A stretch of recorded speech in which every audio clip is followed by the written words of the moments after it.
Welcome to Bite Size Buyers, the podcast that brings you the latest in technology news from the unique perspective of global technology experts. We're your hosts.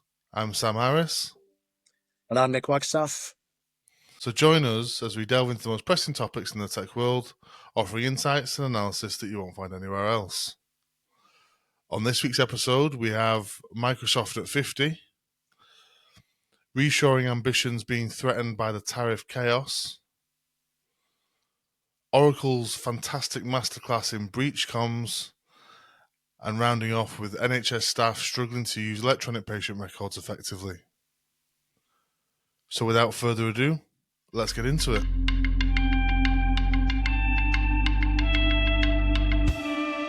First one for me was just around the sort of the big news item of Microsoft turning 50. They weren't always a dominant player, but they certainly have been over the last few years. So just really to sort of have a chat around specifically what they did and what we think they've done over the last few years and how they pivoted, because they went through some really tough times. When I think back to times before the new CEO came in, Satya Nadella, and they were struggling. They bought Nokia phones. They did the Windows phone that they closed down. There was lots of write-offs. They sort of lost their way a little bit. I don't think it's too controversial to say that, but they've really sort of brought that back to space, and that view of, you know, getting a handle on Azure, getting a handle on Office 365. It's becoming such a big part of everything that we do and everything that we run. You know, it's just been a massive change, and it's quite unusual for a tech company to have lasted that long. Quite really, Indeed. maybe apart from IBM. Yeah, well, yeah, but I mean, look how many pivots they've done as well. It's interesting when you think about technology, you think about the present day, and you think about the last few years. And I know both of us have worked in technology for long enough to know that it goes back multiple decades, but still. I think hearing an organization the size of Microsoft reach 50 years old and, all right, in a different way, but still being at the forefront of the market is quite incredible, really. Yeah. I asked a definitely impartial tool, Microsoft Copilot, to give a summary of the 50. Other tools are available. Yeah. Yeah. Including Gemini and ChatGPT and others. But I asked Copilot just to give us a summary of some of the key achievements over the last 50 years. And whilst there have been some things that haven't gone quite as well, there are other things that have been, you know, massive successes. The GitHub acquisition, the depending on your view, the cloud computing, you know, the moving into Azure, the creation of Azure. They've also, in other areas, done very well, you know, from a sustainability standpoint, diversity and inclusion. They've stood at the forefront in a number of areas. And they're also making big strides in the quantum computing space. So yeah, I mean, look, incredible achievement. They're not without their faults. You know, Yep. I guess my question for you now, Nick, is: have they already faced their biggest challenges, or is that biggest challenge to come? Is the biggest challenge now, or is the biggest challenge to come in the coming years? Yeah, it's a good question, Rick, because I think, you know, the obvious one that's on everybody's lips is AI. And I think what they seem to have done, what Microsoft seemed to have done over certainly over the last 10, maybe 15 years, is they've seemed to have backed the right horse, and they've seen the trends and they've gone in the right direction.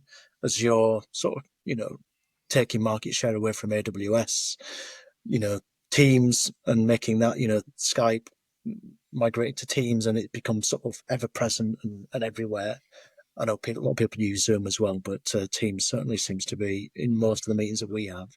And I think now with this, you know, alliance, whatever you want to call it, with OpenAI and ChatGPT and now Microsoft Copilot and all of those elements, they seem to have done the right thing again of getting aligned with an AI sort of powerhouse. So yeah, I think they're very clever. I think there was a good article that I read a few months ago about the death of SaaS by the CEO.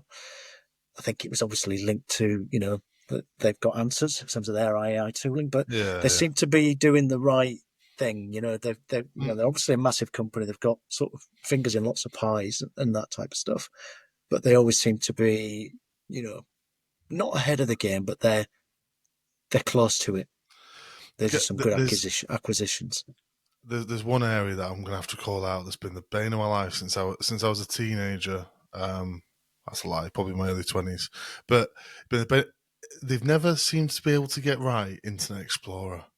Well, and to be fair, I'm still calling it Internet Explorer, but Internet Explorer, the Bing search, it just never stands up. It's always been for me, the weaker. Well, you don't say you Bing it, do you? Say, I'm going to Google it. So other search engines are available.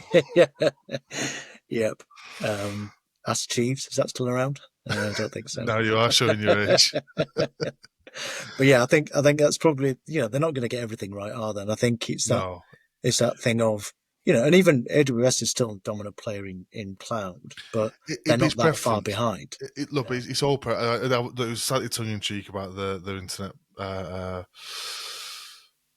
internet offerings, but in terms of in terms of as an organisation, incredible. There's always going to be preference. Some people prefer using Azure. Some people prefer using AWS. Yeah.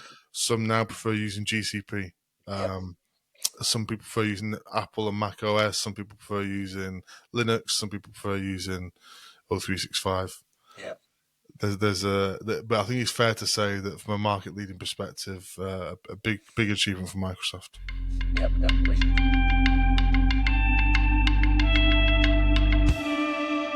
Okay, so the second news story today is reshoring ambitions and then being threatened by tariff chaos. An article that was released this morning by the FT with some really good analysis in there, obviously referring to the likes of Apple, Diageo, Johnson & Johnson, announcing up to 1.9 trillion of investment in the US economy and largely through reshoring efforts. Yep. But then also calling out that, in terms of the time frame it takes to complete that activity, from property search, design, construction, permit applications, getting all the machines you need, the manufacturing equipment, it's going to take years for these sites to come online. And we don't know what's going to happen in terms of the law, but at the moment, as things stand, this second and final term for Donald Trump will be at an end before the majority of these factories ever have the lights turned on. I guess the question then is, in terms of that time frame, is it worth the gamble? We see these trends come and go. We see these ideologies come and go. This is a huge investment from some of the world's top firms to do this. What happens if in 4 years' time there's a change of the guard and there's a completely different approach? Do these companies actually see the long-term benefit in reshoring? Yep. Or is this actually appeasing and looking to secure their immediate future, but without having a clear eye really on the longer term future? Yeah, I think my view on this is it's definitely a trend, and I don't think it's just down to tariffs. I think we've seen a few things. If we go back to the pandemic and COVID, that sort of that shift in globalization view, not being over dependent on Chinese manufacturing. I think even things like the Suez blockage, obstruction, all of these things have sort of made companies sort of rethink, should they be reliant on one region for manufacturing or for resource or whatever it might be, or should they decentralize a bit? And that's not to sort of say, right, everything's going to be completely localized and you're only going to buy things that are sort of made in your country. I think tariffs have got a component to that, so I think there's definitely a component to it, but I think there's definitely a trend that all of these things are sort of stacking up in the column that says this, you need to think about this properly. But the interesting thing was that you're right, there was a lot of noise around the pandemic. And look, as you said before that, with Suez, with a number of other things as well in the past, in terms of it's normally around geopolitical tensions, right? In terms of Yes. Yeah. the will they, won't they with China and their actions towards Taiwan as well. But ultimately, what we saw after the pandemic was that there was a lack of appetite to really make significant strides with regard to reshoring. There were some bits that were deemed maybe the easier bits, or the bits that Yeah. made more economic sense to do so. There was definitely a diversification, if you want, of supply chains to look at Yeah. alternative And supply manufacturing. options. Yeah. Yeah, but I think a lot of people realised that actually the answer wasn't to reshore at that point. It was to have diverse locations around the Yeah. world that can Totally. Yeah. deliver the services Yeah. or deliver the required manufacturing from. So Yeah. we didn't see as much of the UK and US or Western Europe factories spring up.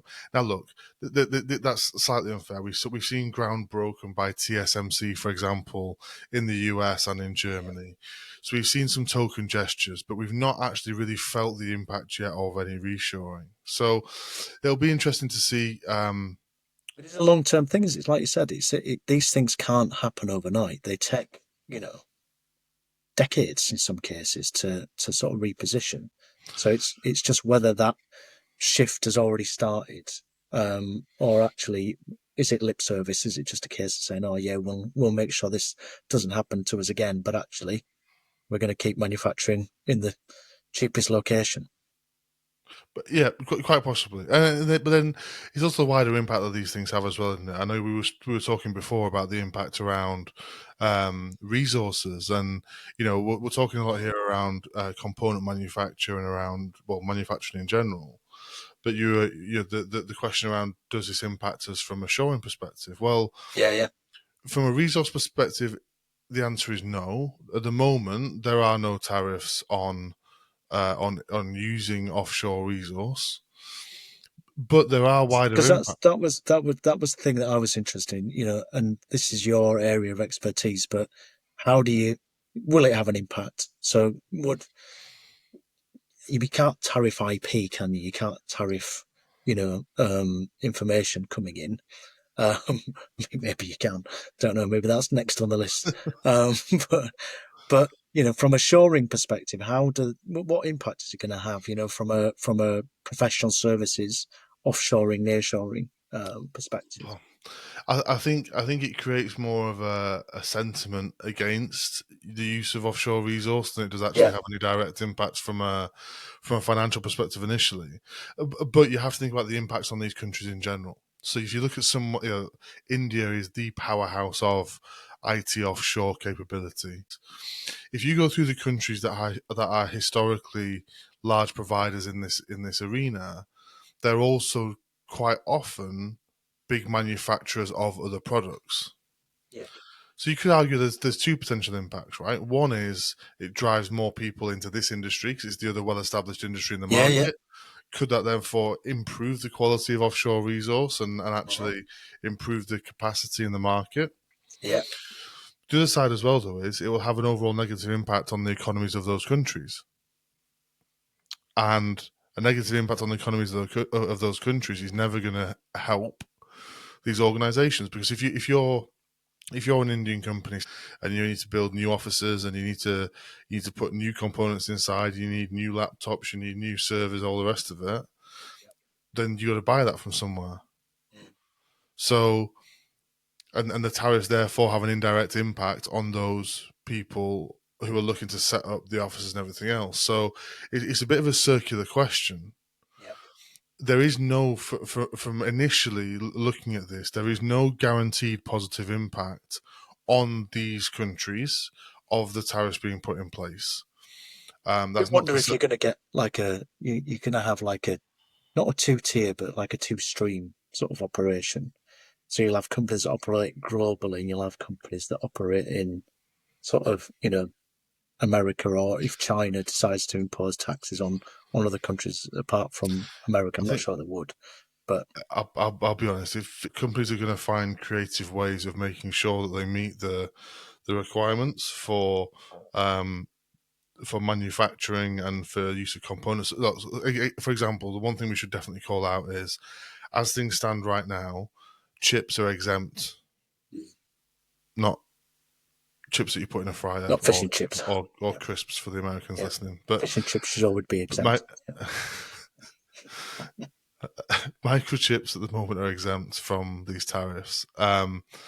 There is no guarantee they will be moving forwards. There was interesting. There was some comments from the CEO of one of the leading pharma companies last week in the US, voicing concerns and saying, "Look, okay, we might be exempt for now. Medicines may well be exempt for now, as our chips. However, for how much longer? Yep. It's only a matter of time until they fall inside." And ultimately, and the tariffs, I believe, therefore, in that moment, will become self-defeating, because chips are the world's oil from 30 years ago and the world's gold from hundreds of years ago. It is the currency that we trade in, and without them, modern day life comes to a halt.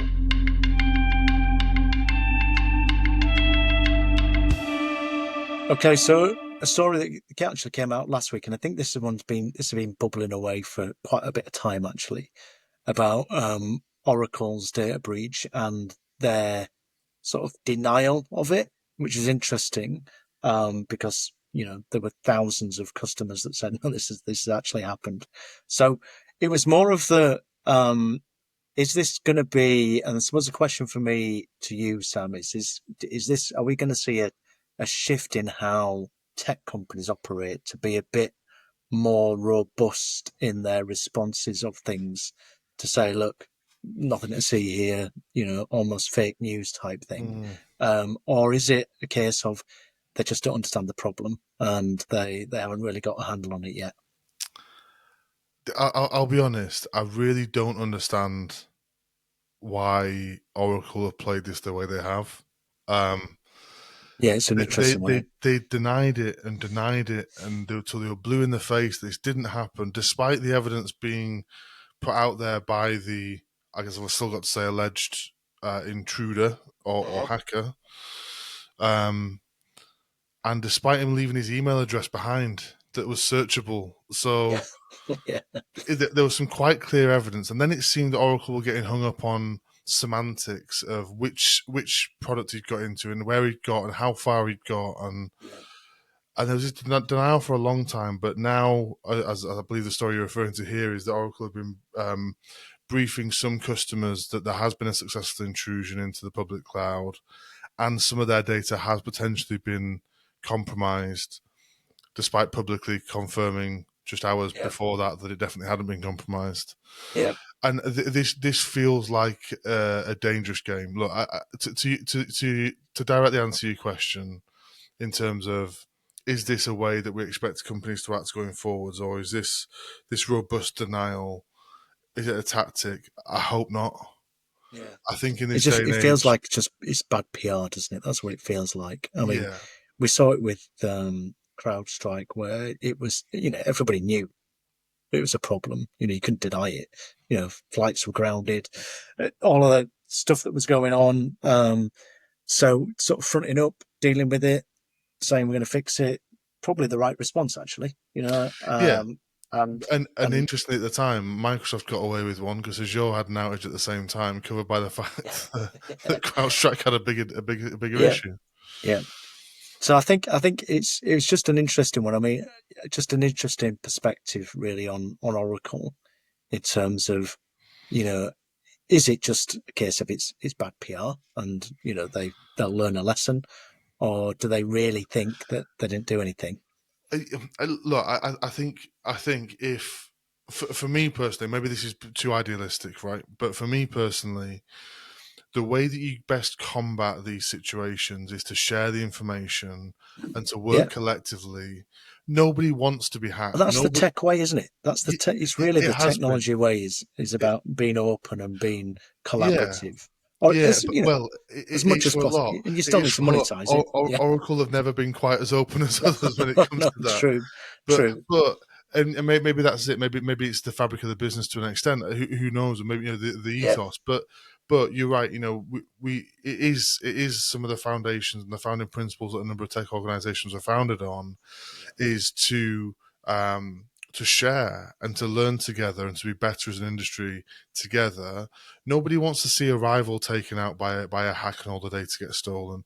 I'm sure. I take that back. I'm sure there are some Well, that means you're salespeople on the next on the ground. list, aren't you? Well, If you're sort of exactly, celebrating on somebody's demise, exactly. then Interestingly, who did Oracle bring in to help them advise on this issue? I don't know. CrowdStrike. All right, okay. But look, I think CrowdStrike did obviously initially suffer quite a lot reputationally, and I'm going to go on record to say unfairly so. Yeah. Um, you have to accept that everybody is vulnerable. I think it's time for companies to realize that making mistakes, we spoke about this last time, failing fast, making mistakes is not Yep, necessarily totally. a problem. Yep. Being honest and sharing that information actually can say, look, even some of the biggest players in the market, we're attacked on a daily basis. It happens to us all. Let's work together collectively to snuff this out as much as Yep. possible. Yeah, totally right. I mean, it's not the fact that things go wrong; it's how do you fix them, isn't it? And how do you sort of put it right as quickly as possible?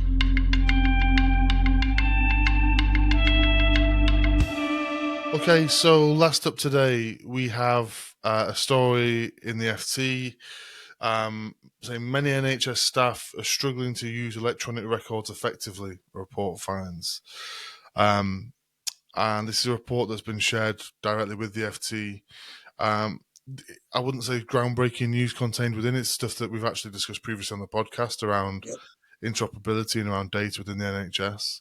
But I just wanted to pull a couple of bits out that were contained within. EPRs, for those who don't know, electronic patient records, this is part of the switch from analog to digital within the NHS, and many would say long overdue. And I think most, I would guess, I haven't straw polled, but I would presume that the vast majority of people would say, fantastic, that's exactly what we should be doing. You want things to be dealt with quickly, efficiently, Right, etc. and maybe you say we should have done it 15 years ago. Okay, but we are where we are.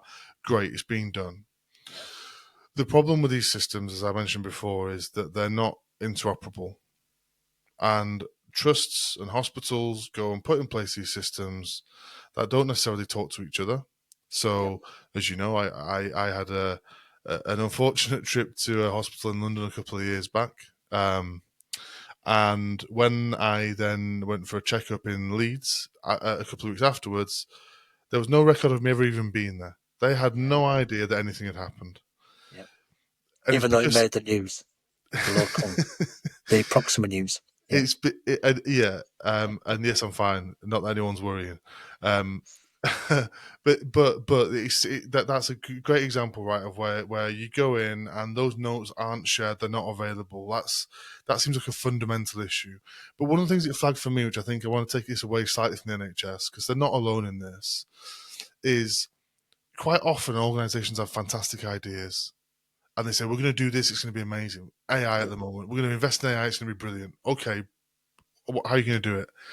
Well, in this case, they've gone out, they've bought these systems, they've put them in place, and there's been two key issues. One, the staff don't know how to use it because they've not been trained properly, so no one really knows how to use it in the best way possible. But two, it doesn't work with the rest of the architecture to a point where within individual trusts and in individual hospitals, if you go for a blood test, the system that's used there and the EPRs don't work together properly. In the same hospital. Yes. So there are instances that are cited in this report where blood tests are being mislabeled, samples being mislabeled, patients being misidentified because the systems don't talk to each other. Now, how often do we see these grand ideas, big money, often capex investments into these systems? If you do not have the right foundations in place, it's never going to work. Yeah, I think it's a really good point. I think the biggest problem with this is, and the problem the NHS have is when things do go wrong, it's people's lives. It's people's medical records. It's the ultimate personal data, isn't it? And if you get it wrong, it could have a real impact on them. So it's got to be absolutely right. So I think they've got to take that time to make sure those foundations are in place, and get training. Sounds like it's a key thing as well. but that foundational piece of architecture, design, implementation, all of the stuff which should be sort of standard, Yeah. just seems to have been sort of, I don't know whether it's just been bypassed or it just hasn't Well, been thought through. I think part of it goes back to the previous conversation we had, and I'll link the previous episode where we went into more detail on the NHS in the description for this one. A big part of it goes back to the way the NHS is structured for a number of very good reasons in terms of it being disaggregated and there being autonomy within different services. However, the thing I want to end on with this is more of a comment around the power of the NHS and how amazing this data set would be. I gave an example just then, right, of where I used the service and it didn't work very well for me in terms of going to 2 different hospitals. Yeah. And I'm sure there are far more serious examples out there for a number of people listening where things have happened in a similar vein. But imagine how powerful that data is when it does work across every service, when it is accessible across every area of the NHS, when those systems do speak, not just in terms of the care once you actually need, the point of care, the point of use, but the preventative care that goes in beforehand as well. Yeah. There's an amazing opportunity, and this highlights again the power of data, but the power of good data. Yep.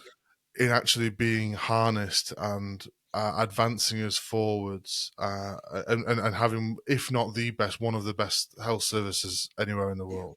And be proactive as well. If you think about that thing of sort of going, right, Sam, you were in hospital, you were in A&E for, they actually contact you and going, right, you know what? We haven't heard from you since then. Everything all right? This is what you should be doing, etc., etc., etc.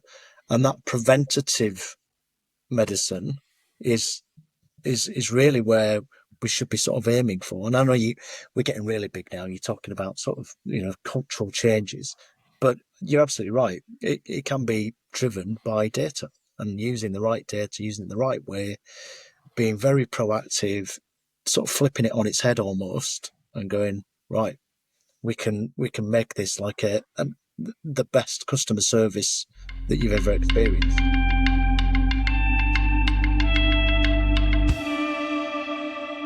That concludes this episode of Bite Size Buyers. As always, if you've made it this far, then thank you very much for listening. We'll be back at the same time next week. If you've got any comments on today's episode, or if you've got a news story that you'd like to hear us cover next week, please do leave a comment down below. And finally, if you've enjoyed the episode, then please do remember to support us by giving us a thumbs up and subscribing wherever you listen to your podcasts. I've been Sam Harris. And I've been Nick Wagstaff. Until next time.